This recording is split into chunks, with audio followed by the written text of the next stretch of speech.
First City Focus is supported in part by Duke Energy, powering the lives of its customers and communities. Online at duke-energy.com.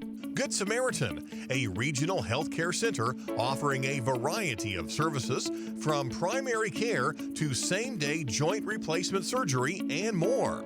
Good Samaritan online at gshvin.org. Colonial Assisted Living. Colonial is an assisted living residence, promoting independence and dignity for each resident while providing the necessary assistance for daily living. Colonial Assisted Living, 1622 South Hart Street Road in Vincennes, 812-895-1504. And by donations contributed by Vincennes PBS viewers like you. Thank you. Thanks for tuning in to First City Focus. I'm your host, Dave Foster, and coming up, we'll visit with the mayors of Vincennes and Bicknell and recap happenings in both cities in 2025 and look ahead to this new year. There's a new firefighter training center in town, and Lego-built robots took over Vincennes University at a recent competition. We have these stories and more right now on First City Focus.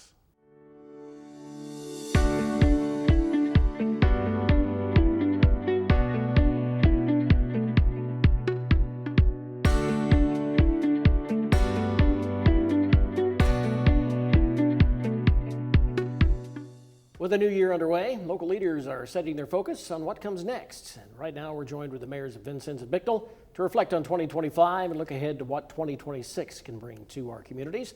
We welcome Bicknell Mayor Thomas Estabrook and Vincennes Mayor Joe Yoakum. We thank you guys for being here today. And so let's just look back at 2025 and some of the positives in each city. And Mayor Estabrook, we'll just start with you. So what about 2025? So 2025 was a great year. It was a kind of an inconvenient year. We had a lot of construction going on. We saw completion of East 4th Street from Freelandville Avenue to Charles Street. That was under a community crossings grant that we had. Probably the most in-depth project we've had in a long time. Took out the entire road surface, the curb, the sidewalk, put in new drains. That was completed just right around Halloween. The entire road surface hadn't been redone since around World War I. And so we saw that completed. Then we also saw South Main completed from downtown to Southside Park. Very similar situation, new curbs, new sidewalks, drains. That was finished just before our Labor Day celebration. And so it complements work that was done in downtown, on the north end of Main Street, and this also out on the highway. So if you look through that entire area, you can walk on new sidewalk from South Main to the highway through downtown for the first time in probably 100 years since they poured the old stuff. So those were some of the biggest things we've done. We started to prepare the proposed City Hall site. That was an old gas station. We've cleaned that up thanks to help from the County Redevelopment Commission. We also cleaned up and took possession of 6/10 of an acre of property facing our Main Street downtown area, tore down 2 dilapidated buildings to clean that up for potential development. And we've continued a push on housing. We concluded the year with purchase of about 45 vacant parcels through the county commissioner's sale that we already have agreements in place to build homes on some of those. Wow, and a lot of that road work really needed done. It'd been years. Some of those places hadn't seen a paving machine in 70 or 80 years, wow. So it was well needed. Wow.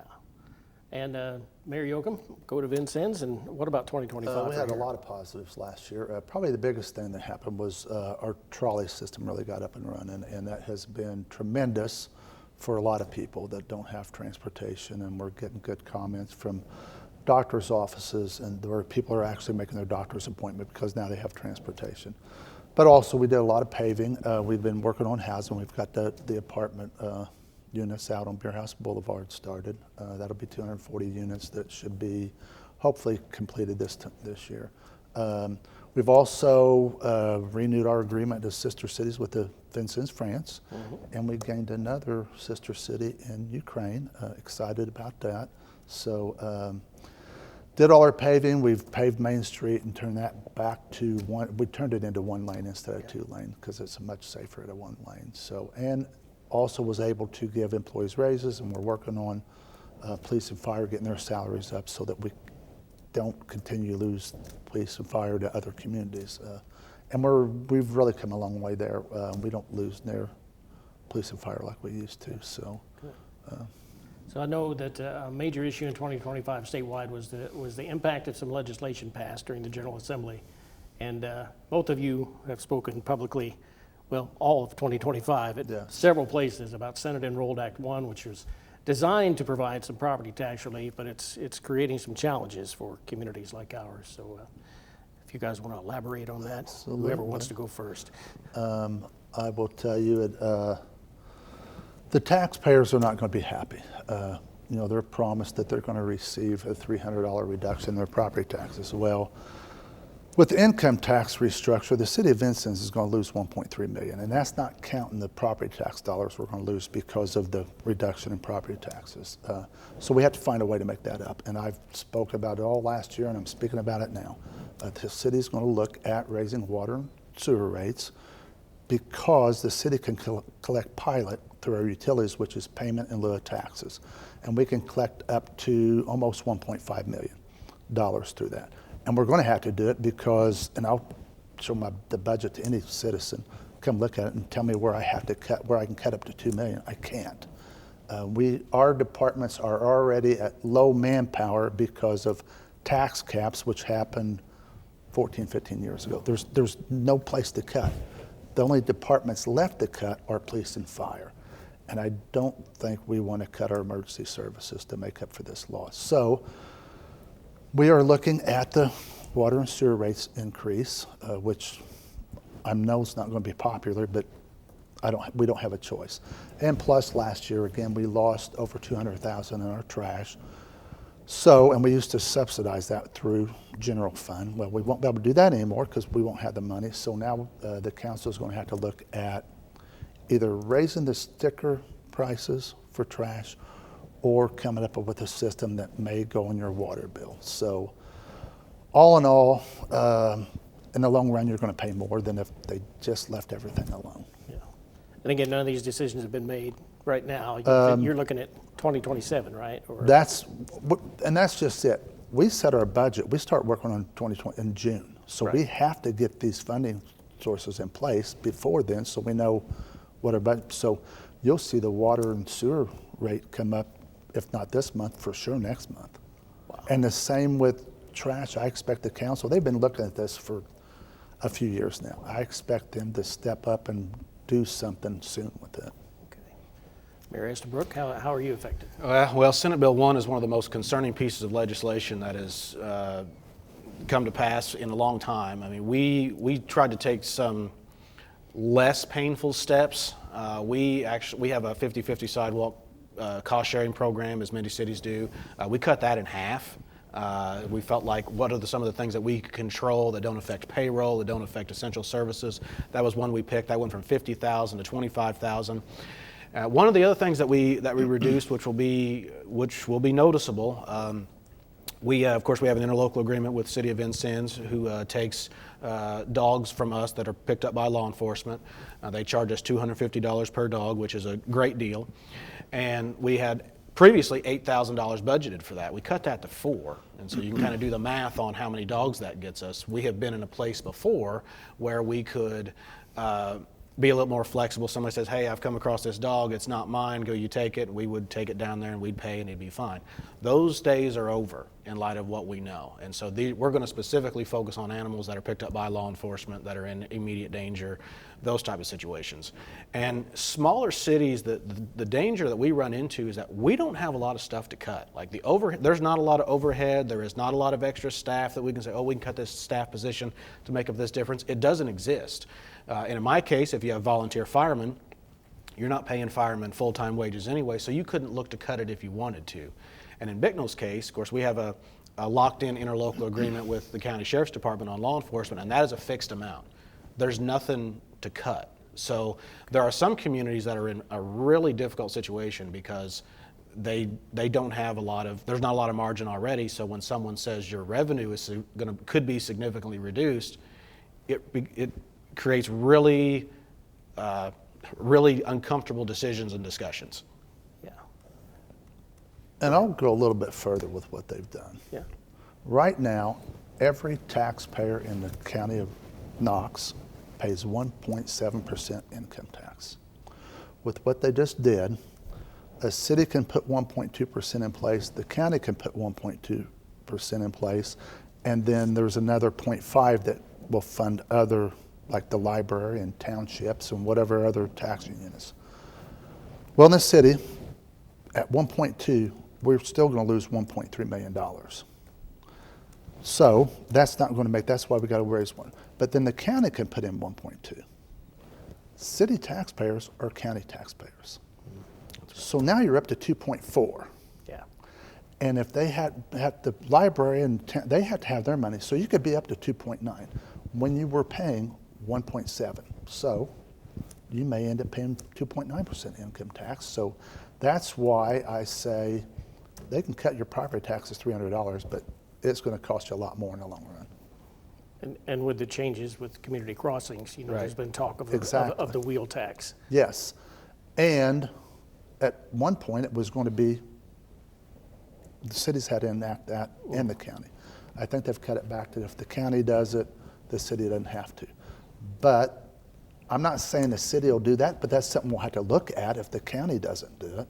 And smaller communities such as Bicknell are in an even different boat because municipalities have wheel tax authority if you have a population of over 3,500. Bicknell does not, and of course a lot of the incorporated towns do not. So if there's any wheel tax revenue at all, smaller municipalities who already have fewer resources are at the whim of what the county government does if they pass one. Mariocum would have the ability to do one inside the city, but we don't. And so if the county passes one, we could get some money. But beyond that, we are at the mercy of someone else. And this legislative season, the session has already started. Right. Actually started. And they're going to look at some changes to this, but in the long run, it's still going to cost you more Yeah. than if you just paid the $300 in property tax. So it's, taxpayers in cities and towns are not going to be happy. Okay. Where one tax ends, another one begins. Exactly. That's a great way to put Yes. it. Yeah. Yeah.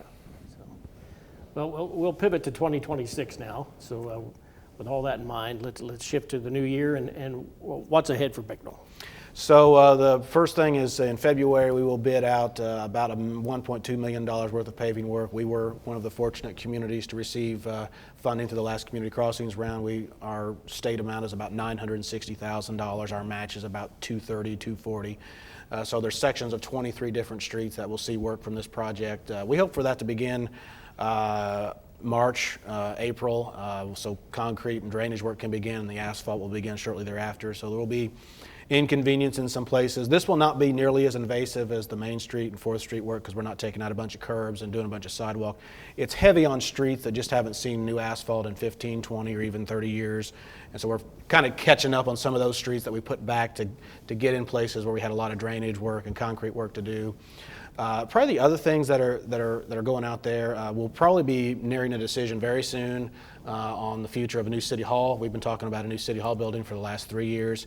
The site is ready, and the council and I will be discussing what the money is. What, you know, how much, and in light of Senate Bill 1, what does that look like? How do we raise the money? What does the financial picture look like to get us where we need to be?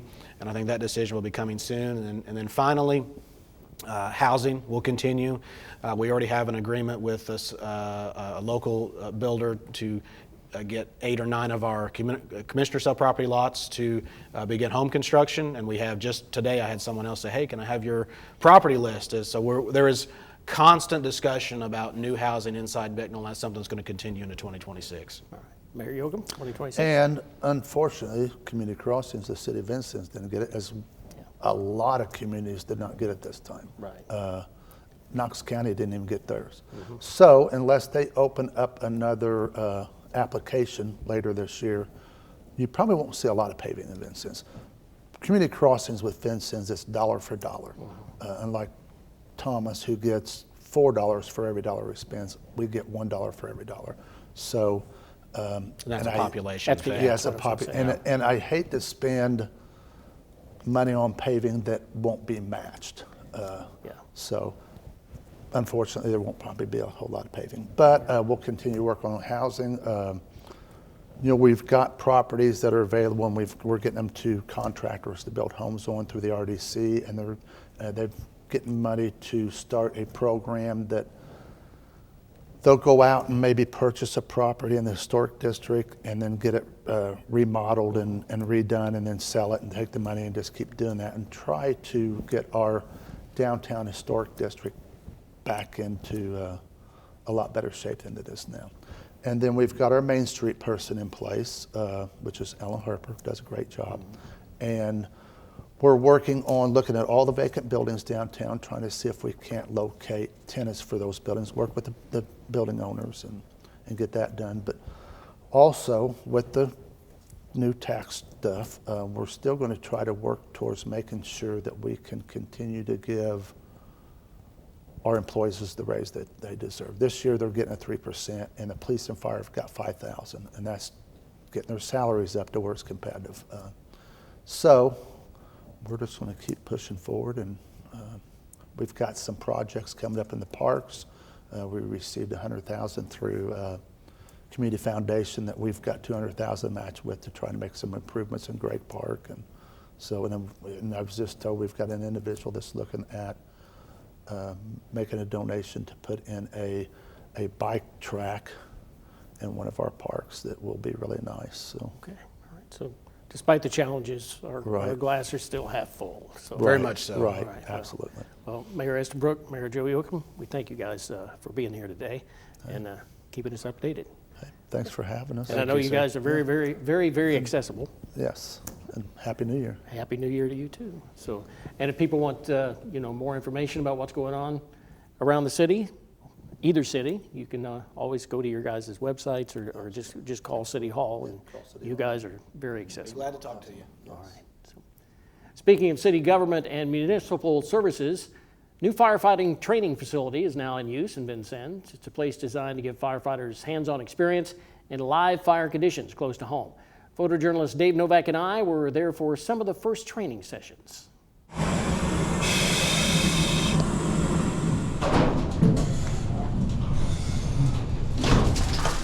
We're looking to get a nice, good, rip-roaring fire, right? This Vincennes site is part of Indiana's hub-and-spoke firefighter training model put in place under former Governor Eric Holcomb's administration. The state investing more than $17 million to build new facilities, so most fire departments are within a 45-minute drive of a site. Similar training facilities opened last year in Washington and Linton. Officials say the focus is on what firefighters gain when training moves beyond the classroom.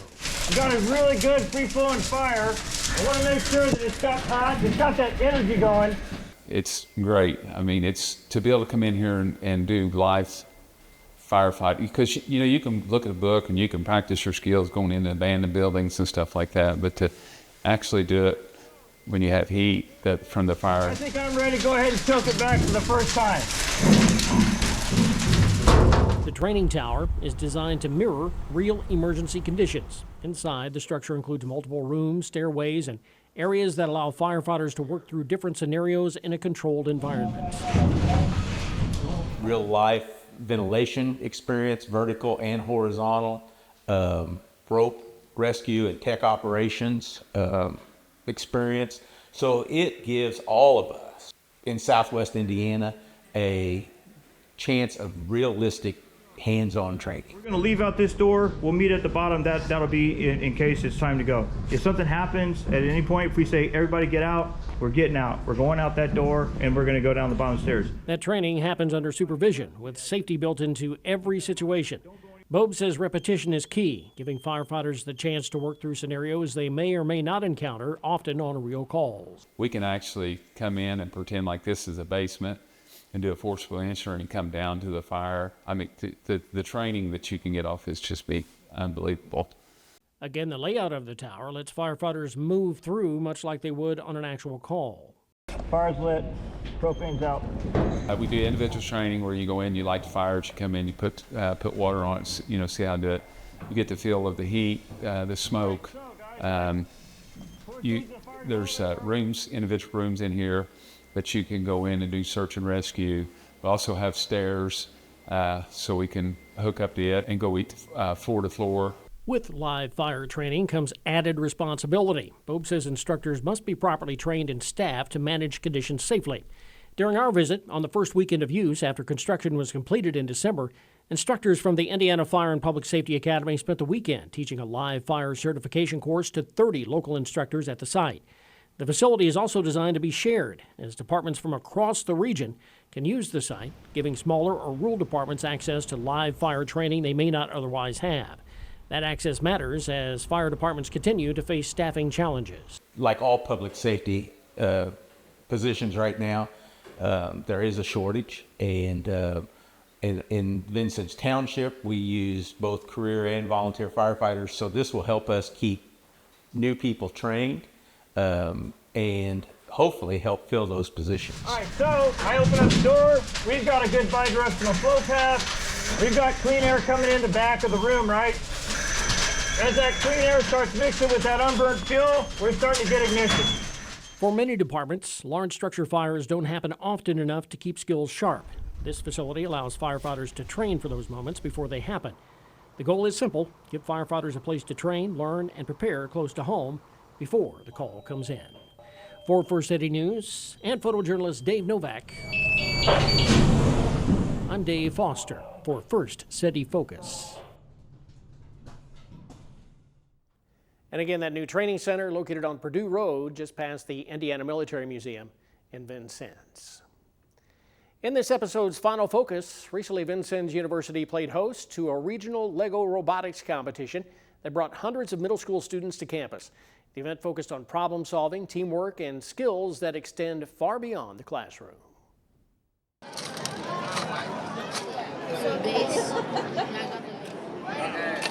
Right do that. Almost all kids love to actually build with Legos from preschool on, so it is really, really cool to watch the kids actually go in and build with them. So from preschool on till 6th grade, I teach them, and they're all about building with Legos. I really like how it has formed us into not just a team, but a family, and I love working together with these people, and it's just really fun. It's really cool. I never thought so last year we got here, but I didn't have really high expectations, but with this team, I feel like we might have a chance.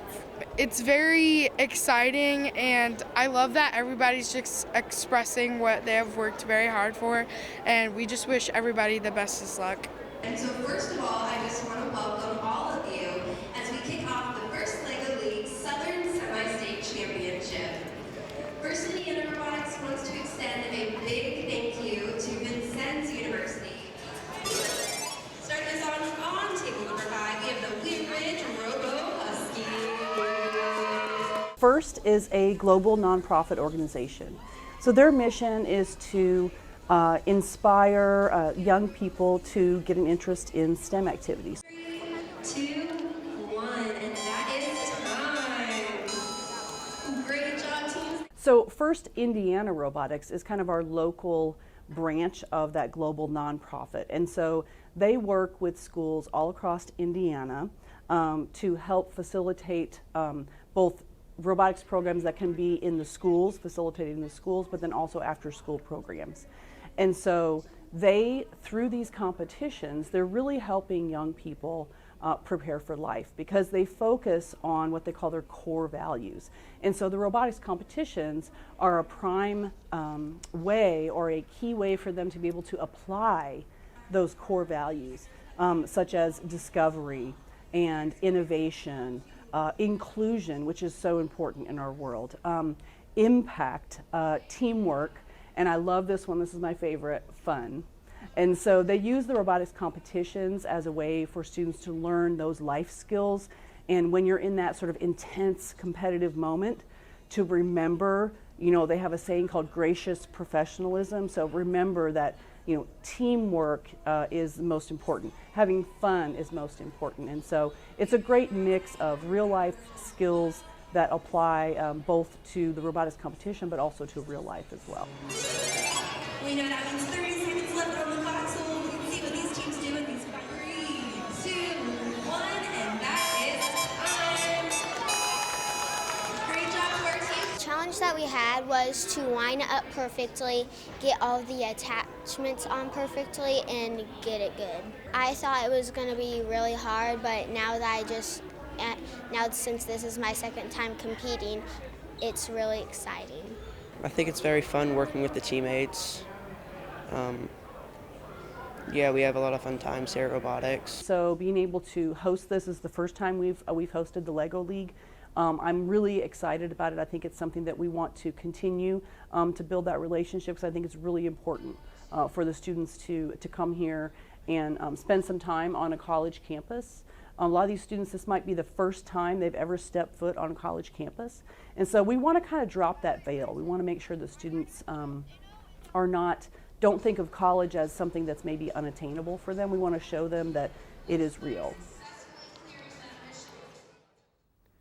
More information on that competition available at firstindianarobotics.com, and you can go to the Vincennes University website to learn more about the VU Center for Applied Robotics and Automation.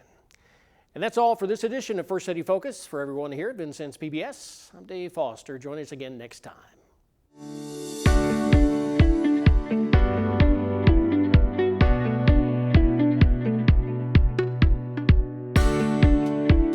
First City Focus is supported in part by Duke Energy, powering the lives of its customers and communities. Online at duke-energy.com.